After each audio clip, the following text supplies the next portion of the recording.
In this webisode, I travel to Connecticut, USA. I'll be staying in RockyHill with a good old friend of mine, John Silva, a known expert graphic designer and typographer. We explore S&M colonist shackles, statehouse oddities and taxidermy, Terminators, Fat Frode E.T. and his clown posse, a castle, enormous cathedrals, macchiatos and espressos, nightlife and bars, and they're pretty modern. Let's check it out. My name is Jeremy Siliberto. My strong lust for adventure has taken me all over the world. With a background in filmmaking and a curious nature, it is my passion to rediscover and share human connections across the world. It is in these encounters that we will find unique people and places that make each town special.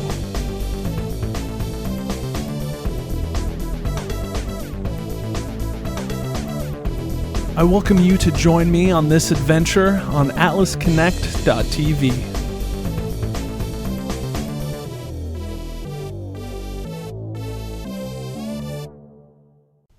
I drop my things off at John's place and meet Lee, a delightful Shih Tzu.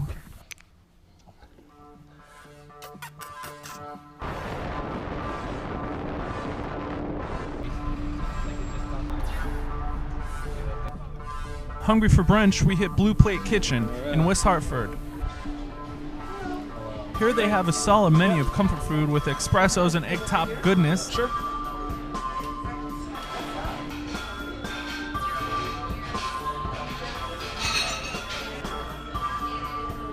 There is no. John orders an egg top burger. I order egg top veggies.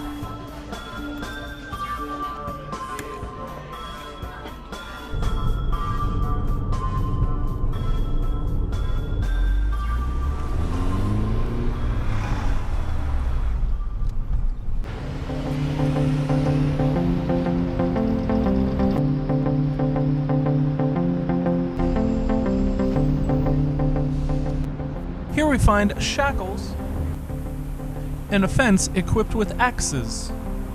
So we go in. This legendary building is one of Connecticut's cultural treasures. Fortunately for us, we just missed the crowd traffic of little yelling, screaming people. We check out all the old things in the basement exhibit.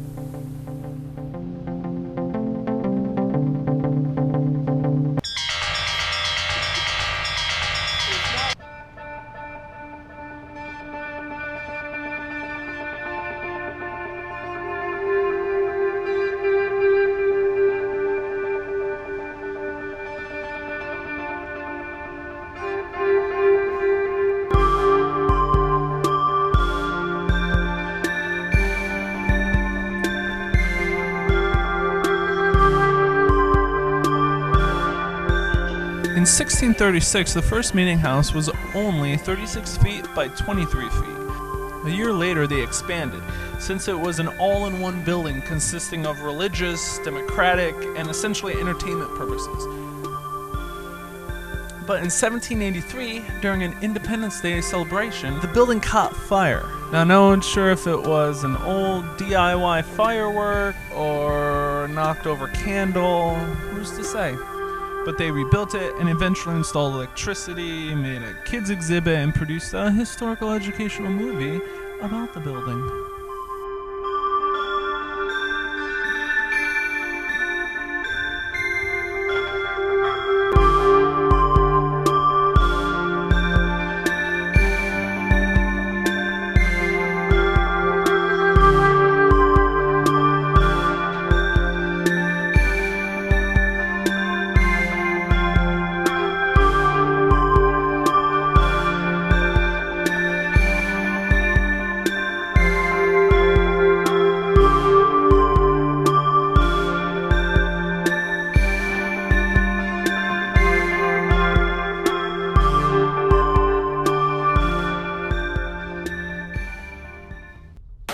We left feeling hungry for more unusual places and things, so we found our way to Wild Bill's Explorium and Nostalgia Center.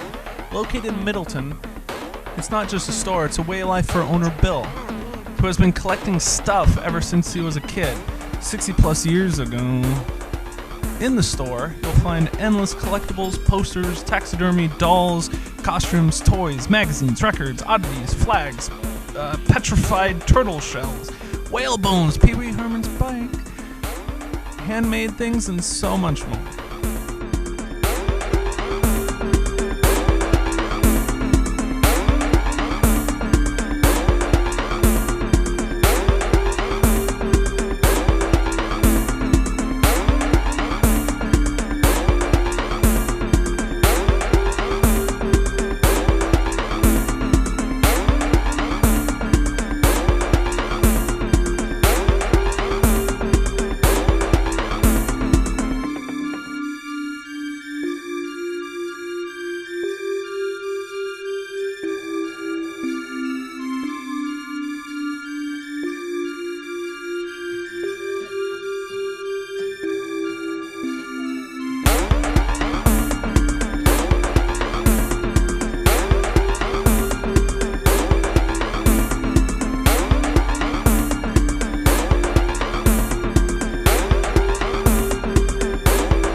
Outside, there's 44 more acres, including a walk-through funhouse, outdoor theater, world's largest Jack-in-the-Box, and bobbing head doll, a pretzel dark ride, I'm not sure what that is, as well as more projects that are under construction that I'm sure have crowdfunding sites for.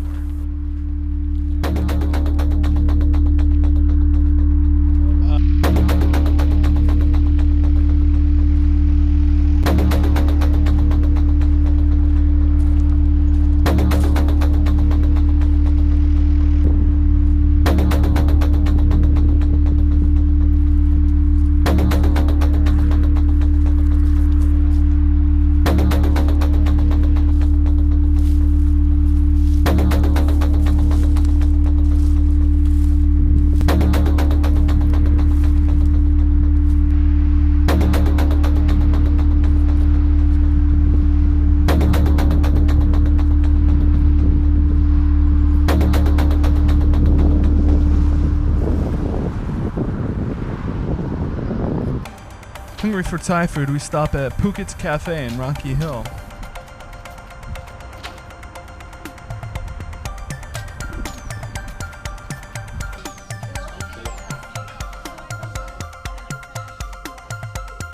They serve good casual Thai food. I ordered the drunken noodles with tofu. It was very averagely tasty.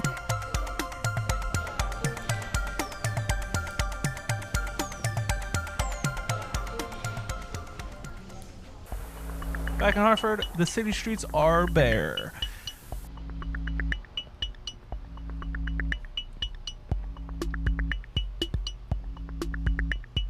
But we find the Mecca Bar for Wednesday nights. Pig's Eye Pub in downtown Hartford.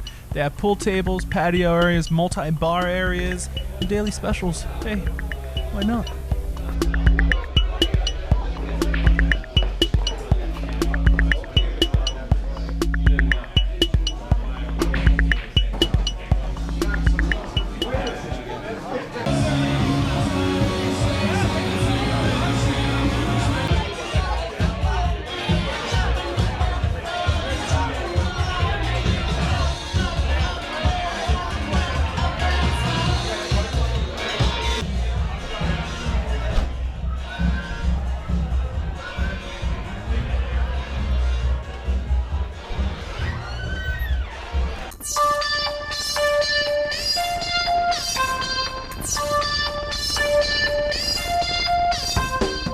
Begin our day with breakfast at Bob's Coffee House in RockyHill. This diner serves breakfast all day long, but be sure to check out their hours before. They offer delivery and pickup.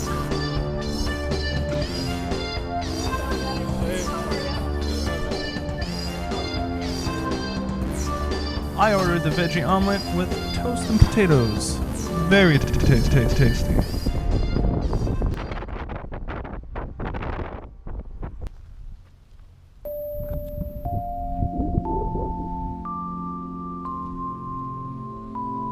We find our way through the woods to Gillette Castle in East Haddam.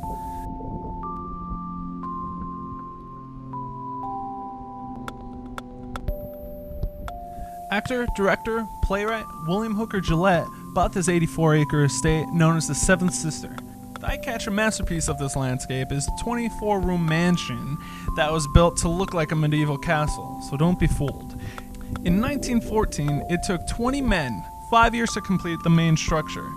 The state of Connecticut bought it all in 1943 off William Gillette's will, as to avoid any Jon Snow Hobbit inhabitants.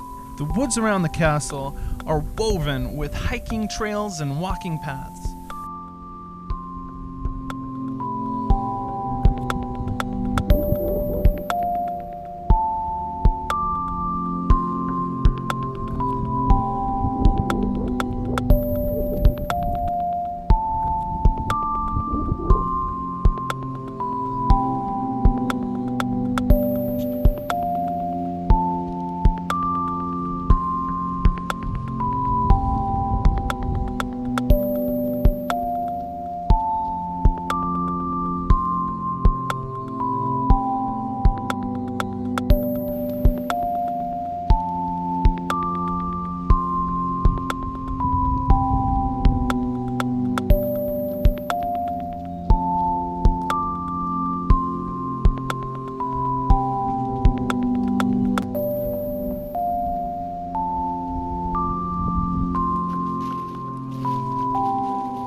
Back in Hartford, we find this postmodern architectural gem known as the Cathedral of St. Joseph. The large bronze doors illustrate the story of the church's suffering, gathering, and triumph.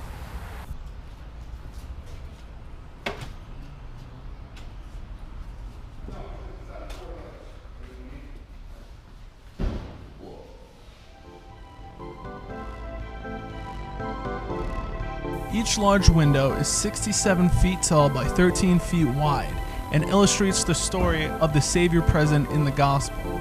From floor to ceiling, it's 108 feet. Over 8,000 organ pipes. Choir seating holds about 130 singers. The cathedral appears to seat the entire state of Connecticut.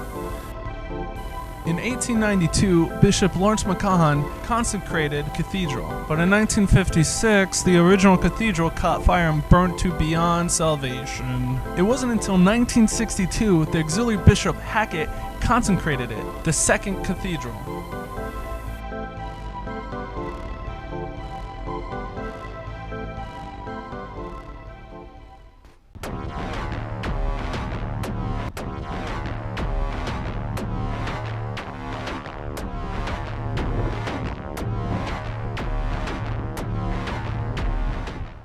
The need for caffeine becomes obvious, so we head on over to Sarah's Coffee House in Hartford. They have all kinds of stuff. Artisanal coffee and teas, espresso, Euro-style breads, with lots of pastries, desserts, and sandwiches.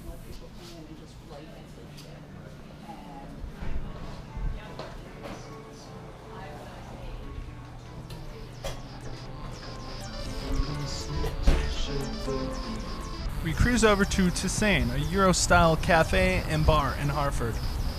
When you walk in, you'll have a choice to sit and read or work in the cafe, or dine in the dining area.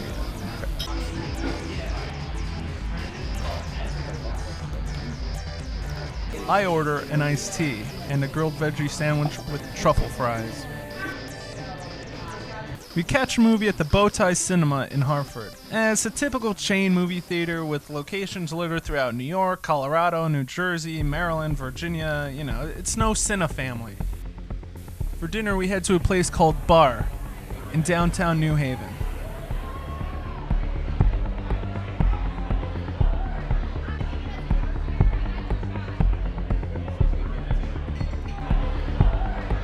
A wait for a table sends us to the bar.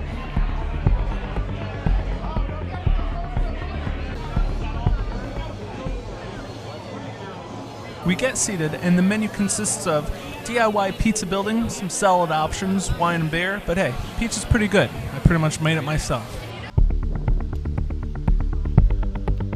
We walk about a block in the rain to a bar called Ordinary. No Captain Morgan, no Svedka, no Absolute, no average consumer liquor here. All uncommon liquors with real craft liquor tastes, and yeah, I'm sure they have cool craft beers too.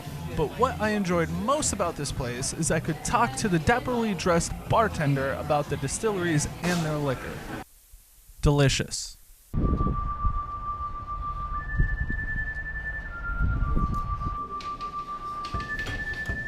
Finally, we make our way to New York Pickle Deli in RockyHill.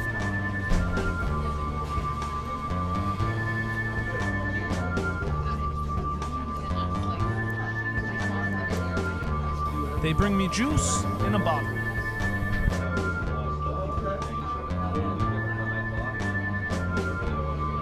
They kind of take traditional dishes and put their own twist on them. Like, for example, I ordered the California Eggs Benedict.